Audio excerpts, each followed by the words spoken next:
So continuing to the animal breeding topic है artificial insemination.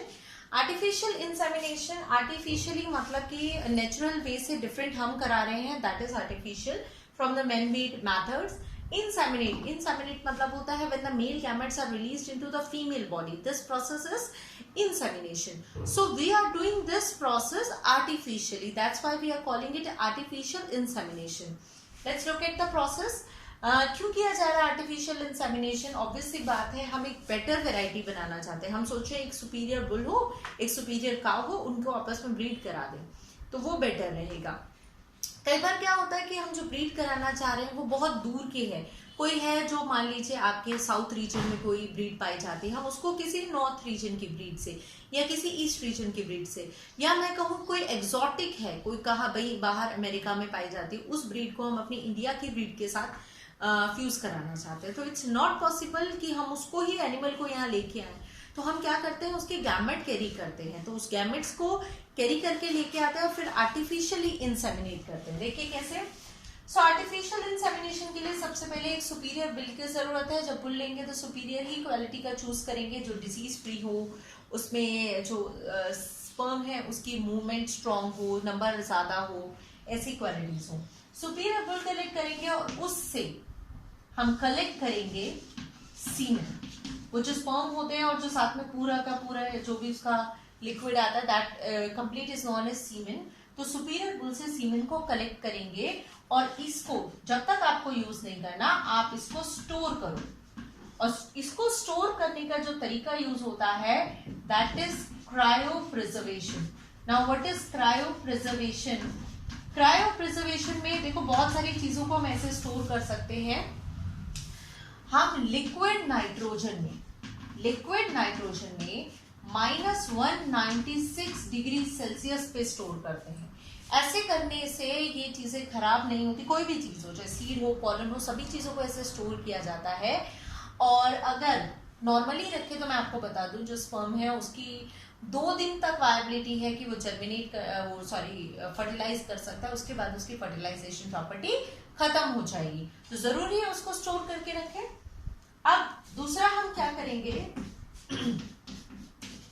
हम लेंगे एक सुपीरियर काउ.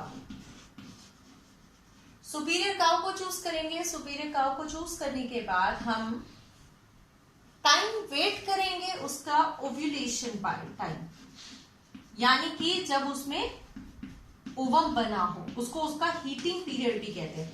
क्योंकि किसी और टाइम अगर आपने डाल दिया, पता लगा आपने डाल दिया, 10 दिन बाद ओवम बना, स्पर्म की टेंडेंसी खत्म. तो जब इसमें हीटिंग पीरियड हो, उस टाइम हम इसके अंदर इंजेक्ट करेंगे सीमेन. तो जो सीमेन हम कलेक्ट करके लेके आए, ये सीमेन हम यहाँ पर इंजेक्ट कर देंगे जब इसका हीटिंग पीरियड होगा, इंजेक्शंस के थ्रू आर्टिफिशियली. ध्यान रखने की यही बात है कि इसका हीटिंग पीरियड हो. ध्यान रखने की बात है ये सुपीरियर हो, वो भी सुपीरियर हो.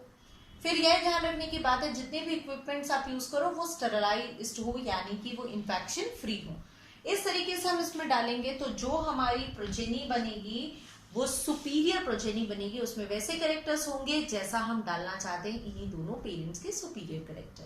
सो this method is artificial insemination. It is used to make hybrids. एक लास्ट चीज जो हमें पढ़नी है एनिमल ब्रीडिंग में, that is MOET. What is MOET? बहुत ही इंपॉर्टेंट प्रोसेस और बहुत ही simple. Multiple ovulation embryo transfer technology. Multiple ovulation embryo transfer technology, that is MOET. क्या यूज है MOET का और क्या ये प्रोसेस है उसको देखिए. हम क्या करेंगे, इसमें हम एक सुपीरियर काउ लेंगे.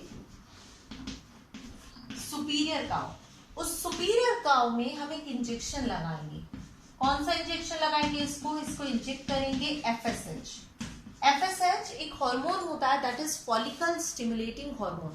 एक्चुअली ये वो हार्मोन है जो बनता हमारे पिट्यूटरी ग्लैंड से, जो कि ब्रेन में लोकेटेड होती है, और वो बनने के बाद वो ओवम बनवाती है, एग बनवाती है. देखो नॉर्मली अगर हम नहीं डालते तो एक काउ में एक टाइम पर एक ही एग बनेगा, बट अगर हम एफएसएच को इंट्रोड्यूस कर देते हैं तो एफएसएच इंट्रोड्यूस करने की वजह से इसमें जो एग्स बनेंगे अब उसका नंबर बढ़ जाएगा। यानी अब ये काउ, क्योंकि इसमें हमने एफएसएच को इंट्रोड्यूस किया है, इसीलिए now this cow will produce 6 to 8 eggs. तो सोचो इस काउ ने अब 6 से 8 एग बनाए, एक ही बार में इतने सारे एग बना दिए। अब क्या फायदा है, अब इस काउ में इंजेक्ट कर दो